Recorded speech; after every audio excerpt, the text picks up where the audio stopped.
قرآن پاک کی جو آخری صورتیں ہیں ان میں جو مکی صورتیں ہیں وہ قیامت کے اور آخرت کے بیان کے اعتبار سے قرآن مجید کی لغت کا شاہکار ہے۔ پورا قرآن ہی اللہ کا کلام ہے اور شاہکار ہے، لیکن آخرت کے بیان میں تو یہ ایسے چھوٹے چھوٹے جملوں میں اللہ تعالیٰ نے لفظوں کے موتی پرو دیے ہیں کہ اگر انسان پورے غور و فکر اور توجہ کے ساتھ ان کو سنے تو یہ براہ راست انسان کے دل کے اندر اترتے ہیں اور اس کے من میں اجالا کر دیتے ہیں۔ 29ویں پارے کی سورت ہے، اس کا نام ہے الحاقہ۔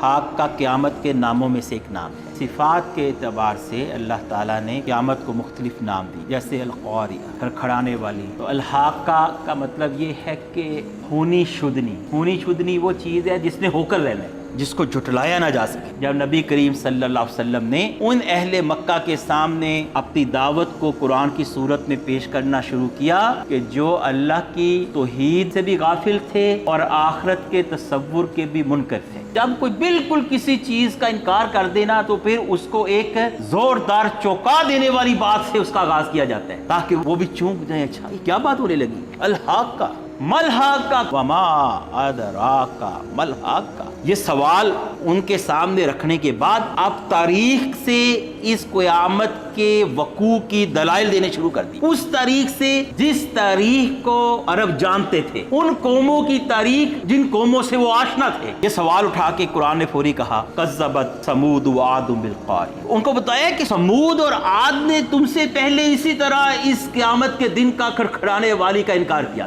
سمود کو اللہ تعالیٰ نے ایک بڑے حادثے سے دوچار کر کے تباہ کر، اور جو عاد تھے ان کو اللہ تعالیٰ فرماتے ہیں ہم نے شدید آندھی اور طوفان سے تباہ کر، 7 راتیں اور 8 دن مسلسل یہ آندھی ان کی بستیوں میں ان کو تلپٹ کرتی رہی۔ جب آندھی ختم ہوئی تو وہ اپنی بستیوں میں ایسے اوندے پڑے تھے جیسے کھجور کے بوسیدہ کھوکھلے تنے، جاؤ دیکھو ان میں سے کوئی باقی ہے۔ اور ایک اور قوم تھی فرعون کی، فمن قبلہ، اور فرعون سے پہلے کی قومیں بھی، والمؤتفقات بالخاطئہ، مؤتفقات جن کی بستیاں اللہ نے ایسے الٹ دی۔ لوط کی قوم جنہوں نے ہم جنس پرستی کو رواج دیا، تو اللہ نے فرمایا اس آل فرعون نے انکار کیا، ان سے پہلی قوموں نے انکار کیا، پھر لوط کی قوم نے انکار کیا جن کی بستیاں اللہ تعالیٰ نے ان کے اوپر الٹ دی تھی۔ خاطیہ اسی خطائے عظیم کا، کون سی خطائے عظیم؟